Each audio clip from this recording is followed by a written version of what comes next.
Hello students, कैसे हैं आप सब। आईसीटी वर्चुअल क्लासरूम में आपका स्वागत है।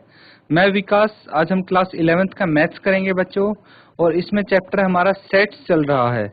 तो उसी या कुछ क्वेश्चंस हमने किए थे, अब आगे के क्वेश्चन हम कंटिन्यू करेंगे। तो चलिए स्मार्ट बोर्ड पे चलते हैं और क्वेश्चन स्टार्ट करते हैं। तो बच्चों, आपका चैप्टर 1 चल रहा है, सेट्स।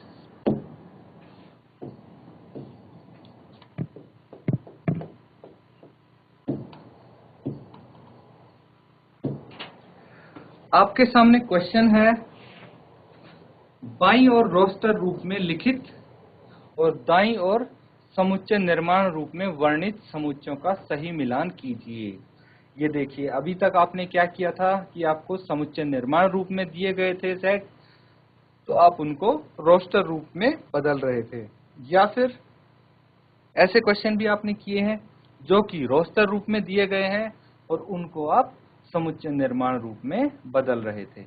लेकिन यहाँ पे क्या है, यहाँ पे बच्चों आपके सामने दोनों रूप दिए गए हैं और आपको उनका सही मिलान करना है। मतलब आपको आंसर पहले से ही पता रहेगा, बस बताना है कि जो फर्स्ट पार्ट है इसका, ये रोस्टर फॉर्म है, इसका समुच्चय निर्माण रूप कौन सा है जो कि आपको दाईं ओर दिया गया है। अब देखिए, सबसे पहले हम स्टार्ट करते हैं पार्ट ए से। अगर हम समुच्चय निर्माण रूप में देखें कि x सच दैट x एक अभाज्य संख्या है और 6 की भाजक है, तो कौन सी वो संख्याएं होंगी वो हम पता लगाएं तो इजीली हम मिलान कर सकते हैं। देखिए, हम a का पता करने की कोशिश करते हैं कि एक अभाज्य संख्या और 6 की भाजक है, ऐसी कौन सी संख्याएं हैं। ठीक है, तो 6 की भाजक कौन सी संख्याएं हैं, पहले तो ये देखिए, 2, 3 और 6 खुद 6 का भाजक होता है, लेकिन जो अभाज्य संख्या यानी प्राइम नंबर, ठीक है, और 6 की भाजक बस ये 2 ही हैं। कौन सी 2 और 3, यानी कि सेकंड पार्ट हम इससे मिला सकते हैं कि जो समुच्चय निर्माण रूप है, समुच्चय निर्माण रूप ये किसका है, रोस्टर फॉर्म में 2 और 3।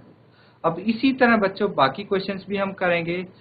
बी पार्ट देखिए, x is such that x संख्या 10 से कम एक विषम प्राकृत संख्या है।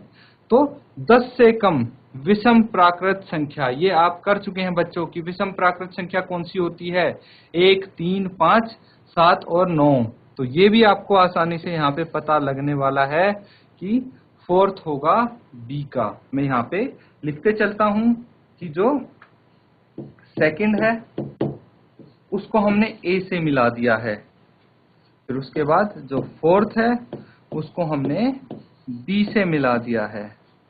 और बच्चों अब देखिए, एक प्राकृत संख्या है और 6 की भाजक है। 6 की भाजक और प्राकृत संख्या कौन सी हो सकती हैं, तो मुझे पहला पार्ट दिख रहा है, 1 भी 6 की भाजक है, ये प्राकृत संख्या है। 2, 3 और 6 ये सब प्राकृत संख्या है और 6 की भाजक भी हैं। तो सी को हम फर्स्ट से मिला देंगे, यानी फर्स्ट सी कर देंगे हम। ठीक है, अब देखिए डी वाला पार्ट बचा, यहाँ पे हमें सिर्फ मैथमेटिक्स दिख रहा है, उसका अक्षर है। तो मैथमेटिक्स का देखिए एलिमेंट्स जो मुझे दिख रहे हैं वो थर्ड पार्ट में दिख रहे हैं। तो मैं थर्ड पार्ट को किससे मिला दूंगा, थर्ड पार्ट को डी से यहाँ पे हम मैच कर सकते हैं।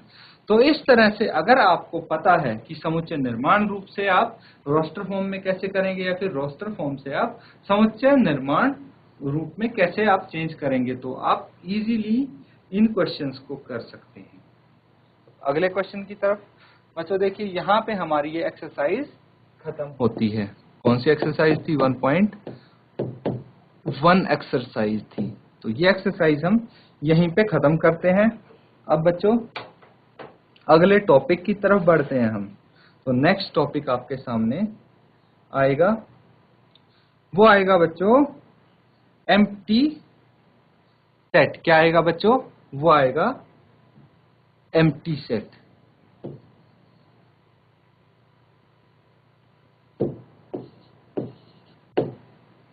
एम्प्टी सेट आएगा बच्चों। एम्प्टी सेट इसको हम बोलते हैं the empty set, the empty set, या फिर इसको हम बोल सकते हैं रिक्त समुच्चय। क्या बोल सकते हैं? रिक्त समुच्चय। ठीक है, एम्प्टी सेट यानी रिक्त समुच्चय। अब क्या होता है बच्चों, ये हम एक उदाहरण की मदद से हम समझते हैं। ठीक है, तो हम दो सेट लेते हैं, यहाँ पे दो सेट कंसीडर करेंगे और उसकी मदद से हम समझेंगे कि रिक्त सेट, रिक्त समुच्चय क्या होता है। तो पहले मैं सेट ए लेता हूं। सेट ए में मैं बोलता हूं कि x is such that x क्या है, किसी स्कूल की कक्षा 11 में अध्ययन करता एक विद्यार्थी है। ठीक है बच्चों, तो मैं इसको लिखता हूं,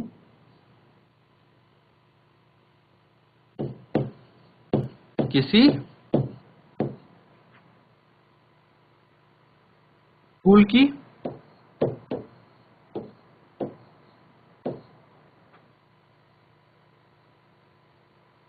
कक्षा 11, आपकी कक्षा का हम एग्जाम्पल लेते हैं। कक्षा 11 में अध्ययनरत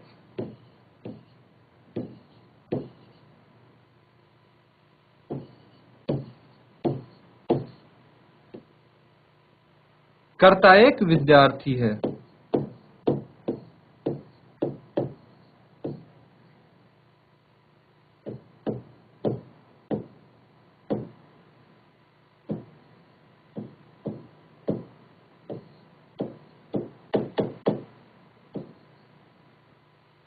ठीक है बच्चों, अब मैं एक सेट बी लेता हूं। अब आप खुद ही समझ जाएंगे कि क्या फर्क है, क्या होता है एम्प्टी सेट। तो सेट बी में यहां पे मैं बोलता हूं कि x सच दैट x वर्तमान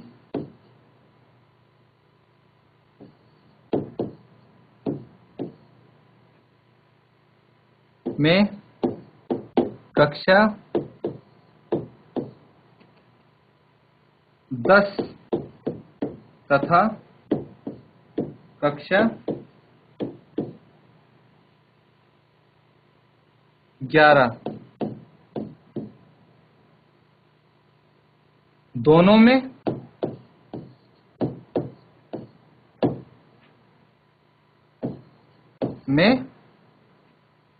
अध्ययनरत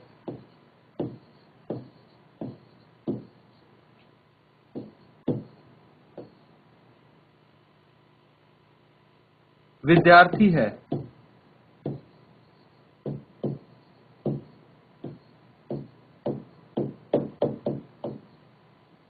अब देखिए इन दोनों चीजों में क्या फर्क है। ठीक है, अगर देखा जाए तो हम बता सकते हैं कि किसी भी स्कूल में कक्षा 11 में अध्ययनरत मतलब पढ़ता हुआ कोई बच्चा है, स्टडी कर रहा है। कौन सी क्लास में? जो प्रेजेंटली क्लास 11th में पढ़ रहा है किसी स्कूल में। ठीक है, बिल्कुल हो सकता है, लेकिन आप ही सोचिए कि वर्तमान में एक ही टाइम पे अभी है क्लास कक्षा 10 तथा कक्षा 11 दोनों में कोई स्टडी कैसे कर सकता है एक साथ? नहीं कर सकता। एक साथ कोई दोनों क्लास में स्टडी नहीं कर सकता। इसीलिए जो पहले सेट है ए है, तो उसके अवयव को हम काउंट कर सकते हैं। ठीक है, कि मान लीजिए आपसे पूछ सकते हैं कि भाई बताओ कि कक्षा 11 में कितने बच्चे पढ़ रहे हैं अभी। तो आपकी कक्षा 11 में क्या करेंगे, आप देखेंगे कि हाँ 10 पढ़ रहे हैं, 20 पढ़ रहे हैं, या फिर कोई स्टूडेंट कक्षा 11 में पढ़ सकता है। तो यानी इसका एलिमेंट एग्जिस्ट करता है, सेट ए है उसका अवयव होगा। लेकिन जो सेट बी है इसमें बोल दिया कि भाई अभी इसी टाइम कक्षा 10 में भी पढ़ रहा है और कक्षा 11 में भी, दोनों कक्षाओं में एक साथ पढ़ रहा है विद्यार्थी। आप ही बताइए क्या ऐसा पॉसिबल है कि एक ही स्टूडेंट कक्षा 10 में भी पढ़ रहा हो और 11 में भी? नहीं। अगर कक्षा 10 पास करेगा तभी तो कक्षा 11 में आएगा। तो या तो कक्षा 10 में पढ़ रहा होगा या 11 में, तो दोनों कक्षा में पढ़ता हुआ ऐसा कोई विद्यार्थी नहीं मिलेगा। और अगर नहीं मिलेगा तो देखिए जो सेट बी है इसके हमारे पास अवयव नहीं होंगे, मतलब कोई एलिमेंट समुच्चय बी में नहीं होगा। इस चीज का आप ध्यान दें कि समुच्चय बी में कोई भी अवयव नहीं होगा, कोई भी एलिमेंट नहीं होगा। यानी कि अब आप समझ गए होंगे एम्प्टी सेट कौन सा होता है। जो ये बी है इसी को बोलते हैं हम एम्प्टी सेट, इसी को हम बोलते हैं द एम्प्टी सेट। मतलब जिस सेट के कोई भी एलिमेंट ना हो, कोई भी अवयव ना हो, उसी को हम एम्प्टी सेट बोलेंगे। ठीक है बच्चों, रिक्त समुच्चय। अब देखिए इसकी जो परिभाषा है वो आप ध्यान से एक बारी मैं यहाँ पे बता देता हूँ आपको कि इसकी परिभाषा क्या हो सकती है बच्चों।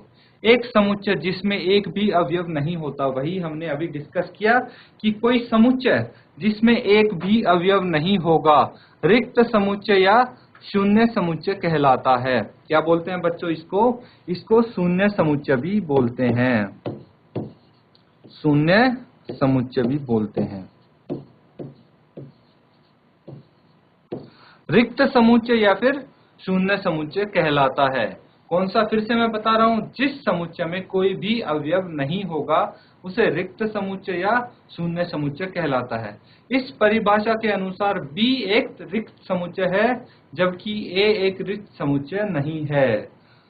रिक्त समुच्चय को प्रतीक फाई के अथवा देखिए ये क्या जो मजला कोष्टर है इससे हम रिप्रेजेंट कर सकते हैं बच्चों। किस किस से रिप्रेजेंट कर सकते हैं, या तो आप इसको फाई से रिप्रेजेंट कर सकते हैं या फिर मजला कोष्टर से रिप्रेजेंट कर सकते हैं। तो जो एम्प्टी सेट है उसको आप फाई से भी रिप्रेजेंट कर सकते हैं और जो मजला कोष्टर है उससे भी रिप्रेजेंट कर सकते हैं बच्चों। यही है रिक्त समुच्चय। इसकी डेफिनेशन आपने देख ली, दो सेट हमने लिखे ए और बी, उसकी मदद से भी आपने समझा है कि जो रिक्त समुच्चय है वो क्या होता है, उसमें कोई एलिमेंट नहीं होते। अब बच्चों किस चीज से दर्शाते हैं वो भी आपने देखा। अब आप एग्जाम्पल की मदद से इसको समझेंगे कि रिक्त समुच्चय क्या होता है। तो देखिए कुछ उदाहरण देख लीजिए। मान लीजिए कि a है, ठीक है, क्या है x सच दैट x किस किस के बीच में है, 1 और 2 के बीच में है। ठीक है, 1 और 2 के बीच में क्या कौन सी संख्याएं आ सकती हैं बच्चों। पहले तो आप ये देखिए 1 और 2 के बीच में डेसिमल संख्याएं आ सकती हैं, जैसे 1.1, 1.2, ठीक है, ये चीज आएंगी। लेकिन यहाँ पे बोल दिया एक प्राकृत संख्या है। प्राकृत संख्या कौन सी होती हैं भाई, प्राकृत संख्या तो 1, 2, 3, 4, मतलब प्राकृत संख्या में तो 1 और 2 के बीच में कोई भी संख्या नहीं आती। इसका मतलब जो यहाँ पे ए सेट दिया गया है उसके बीच में कोई भी संख्या नहीं है। इसका मतलब क्या है, यहाँ पे हमारे पास कोई अवयव नहीं है, कोई भी एलिमेंट नहीं है। नो एलिमेंट बच्चों, इस सेट में नो एलिमेंट यानी कोई अवयव हमारे पास नहीं है। और अगर हमारे पास कोई अवयव नहीं है तो हम बोल सकते हैं कि ये एक रिक्त समुच्चय है। ठीक है बच्चों, अब हम एक और एग्जाम्पल यहाँ पे देखते हैं। एक और एग्जाम्पल क्या है बच्चों, देखिए अगर मैं बोलूं कि सेट सी है, क्या है, सेट सी है, x is such that x यहाँ पे क्या है, संख्या 2 से अधिक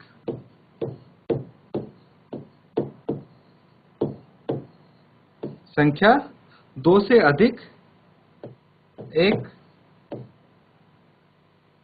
सम अभाज्य संख्या है। 2 से अधिक सम अभाज्य संख्या है।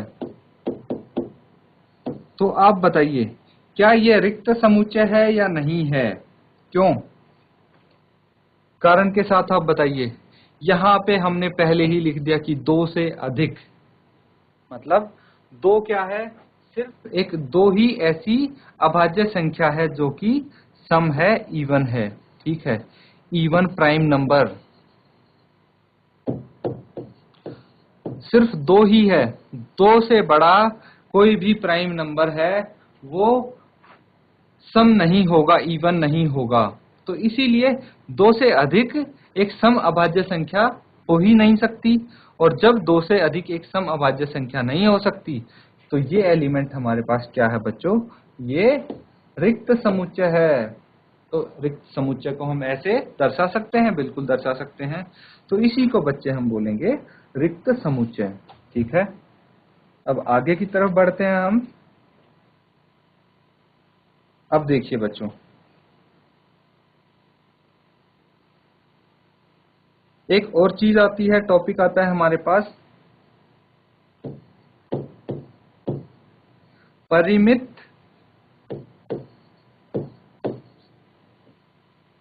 परिमित और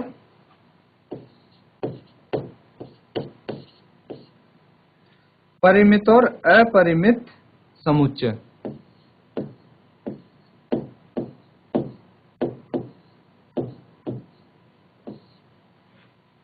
परिमित और अपरिमित समुच्चय,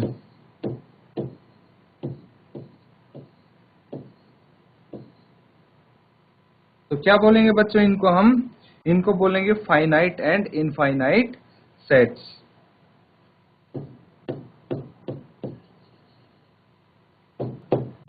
परिमित यानी फाइनाइट, एंड अपरिमित मतलब इनफाइनाइट।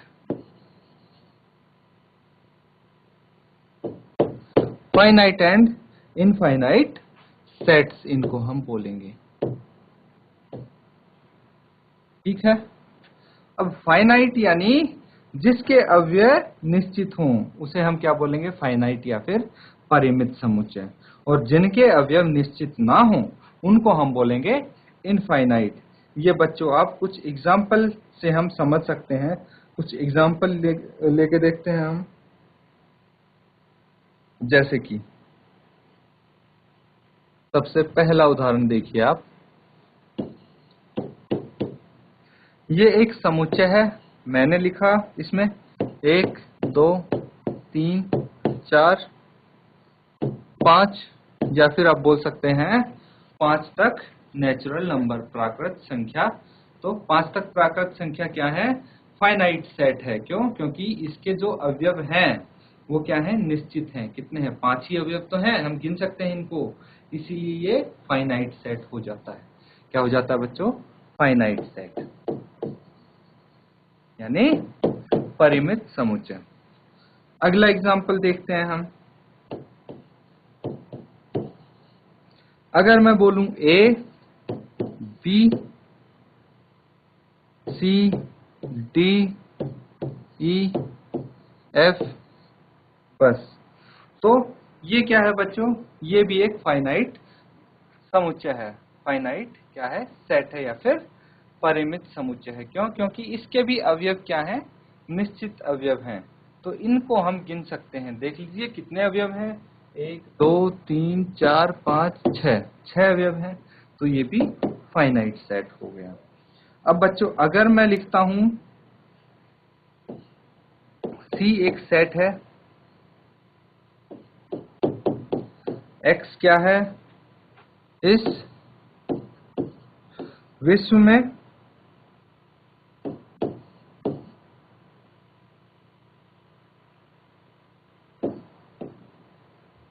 इस समय विश्व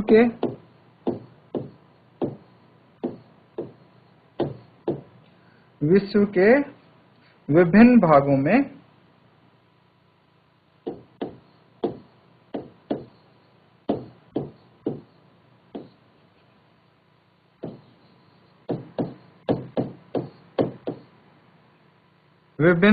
में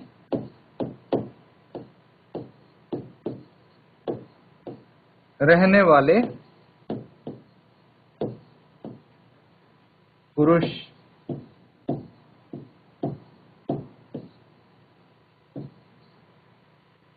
ठीक है। तो ये क्या है बच्चों, ये भी इसको भी हम एक फाइनाइट सेट बोल सकते हैं। क्यों? क्योंकि विश्व में विभिन्न भागों में जो पुरुष रहते हैं उनको भी हम किसी न किसी तरह गिन सकते हैं। ठीक है, कोई पर्टिकुलर अमाउंट होगा, बहुत बड़ा वो नंबर होगा मैं मानता हूं, पर उसके बाद भी हम गिन सकते हैं। ठीक है, कितने बिलियन होगा, ये बहुत बड़ा नंबर होगा पर गिन सकते हैं फिर भी, इसलिए इसको भी हम फाइनाइट सेट बोलेंगे। ठीक है, पर जिनको हम गिन नहीं सकते, जिन एलिमेंट्स को हम गिन नहीं सकते, जिन अवयवों को हम गिन नहीं सकते या फिर अनिश्चित अवयव होते हैं, उन्हीं को हम क्या बोलते हैं बच्चों, इनफाइनाइट सेट। ठीक है, जैसे चलिए इसकी डेफिनेशन देख लेते हैं एक बारी हम। डेफिनेशन क्या है, एक समुच्चय जो रिक्त है अथवा जिसके अवयवों की संख्या निश्चित होती है परिमित समुच्चय कहलाता है, अन्यथा समुच्चय अपरिमित कहलाता है। तो बच्चों ये दो चीज हैं, या तो एक समुच्चय जो रिक्त है, खाली समुच्चय जो होगा उसको हम परिमित समुच्चय कहेंगे, या फिर जिसके अवयवों की संख्या निश्चित होती है उसे हम परिमित समुच्चय कहते हैं बच्चों।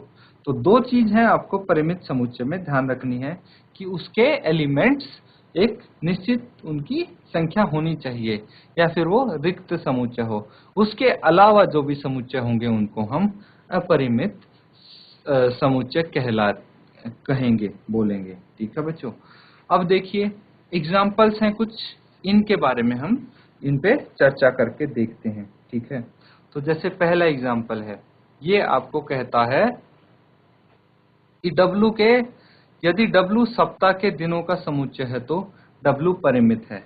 आपको पता है बच्चों, W की बात करते हैं हम, तो ये एक सेट है, सप्ताह के दिनों का क्या है, समुच्चय है। तो सप्ताह में देखिए कितने दिन होते हैं, Monday, Tuesday, Wednesday, Thursday, Friday, Saturday और संडे। बस, तो गिन सकते हैं इनको, बिल्कुल गिन सकते हैं, ये निश्चित इनकी संख्या है एलिमेंट्स की, तो इसीलिए हम इसको बोल सकते हैं परिमित समुच्चय। और देख लीजिए जैसे कि S समीकरण x square minus 16 equal to 0 के हलों का समुच्चय है। तो आप बताइए x स्क्वायर माइनस 16 को, इसको हम सॉल्व करेंगे तो क्या आएंगे, इसके निश्चित आंसर आ जाएंगे, एक दो आंसर आएंगे, तो वो भी क्या है, परिमित समुच्चय कहलाएगा। ठीक है बच्चों, लेकिन मान लीजिए G किसी रेखा पर स्थित सभी बिंदुओं का समुच्चय है, तो G अपरिमित है। अब देखिए कोई भी रेखा होगी, इस पे कितने पॉइंट हो सकते हैं, क्या आप गिन सकते हैं इन पॉइंट्स को, नहीं गिन सकते, इसीलिए इसको हम क्या बोलेंगे, अपरिमित समुच्चय, जो कि इनफाइनाइट जिसको हम बोल सकते हैं बच्चों। ठीक है, अब और एग्जाम्पल हम देखते हैं, और एग्जाम्पल क्या हो सकते हैं बच्चों, जैसे यहां पे बोला जा सकता है set of natural numbers. Natural numbers यानी बच्चों प्राकृत संख्या, नेचुरल नंबर का सेट, प्राकृत संख्या का सेट क्या होगा बच्चों, नेचुरल नंबर तो 1 से शुरू होता है, 2, 3, 4 और उसके बाद आगे कंटिन्यू होता है।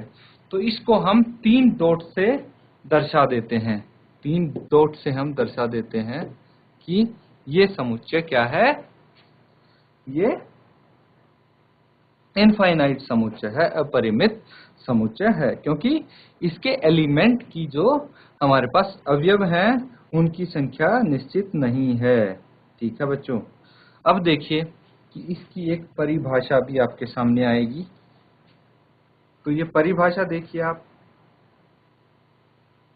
तो इस परिभाषा को हम बोल सकते हैं, सभी अपरिमित समुच्चय का वर्णन रोस्टर रूप में नहीं किया जा सकता, उदाहरण के लिए वास्तविक संख्याओं के समुच्चय का वर्णन इस रूप में नहीं किया जा सकता क्योंकि इस समुच्चय के अवयव का कोई विशेष पैटर्न नहीं होता है।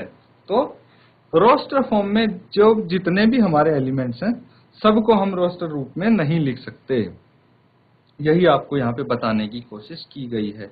इसीलिए क्या बोला गया है कि अगर सभी को हम रोस्टर रूप में नहीं लिख सकते तो उनको हम बोल सकते हैं बच्चों की वो क्या है, वो अपरिमित समुच्चय कहलाएगा। ठीक है बच्चों, अब देखिए इसके बाद हम एक क्वेश्चन करने की कोशिश करते हैं।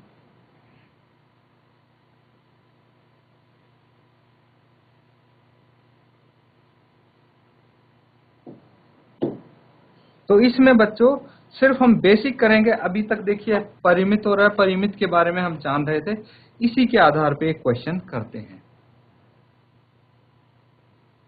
तो आपसे पूछा गया है कि बतलाइए कि निम्नलिखित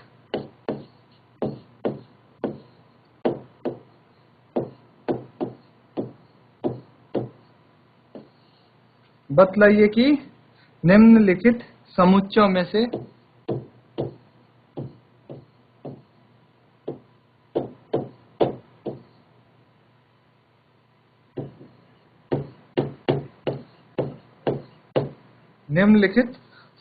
में से कौन परिमित है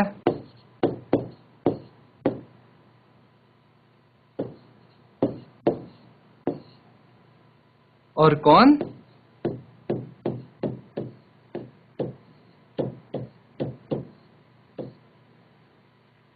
अपरिमित है।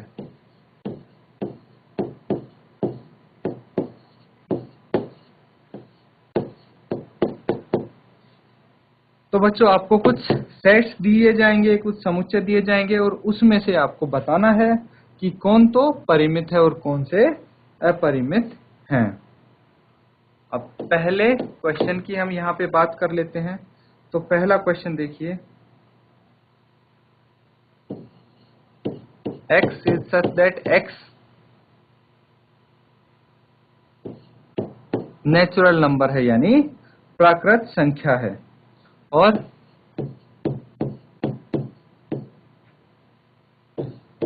x माइनस 1 x माइनस 2 ये 0 के बराबर है। तो इसमें आप बताइए कि कौन से परिमित होंगे और कौन से परिमित नहीं होंगे बच्चों। तो क्या ये परिमित होगा ये सेट या अपरिमित होगा? देखते ही आपको पता लगना चाहिए बच्चों कि x यहाँ पे नेचुरल नंबर है, प्राकृत संख्या है और x के मान क्या आएंगे। यहाँ पे आप अगर x के मान निकाल लें तो x माइनस 1 को हम 0 के बराबर लिख सकते हैं और x हो जाता है 1। इसी तरह x माइनस 2 को 0 के बराबर लिखते हैं और x हो जाता है 2। तो x के जो मान आते हैं हमारे पास वो आते हैं x इज इक्वल टू 1 या फिर 2। तो ये सेट क्या कहता है? ये सेट यही तो कहता है कि 1 एंड 2 इसके एलिमेंट्स हैं, अवयव हैं। तो क्या इन एलिमेंट्स को हम, क्या ये निश्चित एलिमेंट्स हैं, गिन सकते हैं इनको? बिल्कुल गिन सकते हैं बच्चों। इसीलिए ये क्या हो गया, इसीलिए बच्चों इसको हम परिमित समुच्चय बोलेंगे या फिर फाइनाइट सेट। फाइनाइट सेट या फिर परिमित समुच्चय इसको बोल सकते हैं। एक पार्ट और देखिए आप, x is such that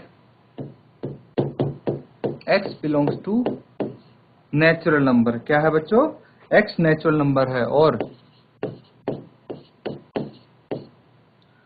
क्या बोल सकते हैं हम, x स्क्वायर किसके बराबर है? x स्क्वायर 4 है। अब बताइए क्या ये परिमित समुच्चय है या नहीं है?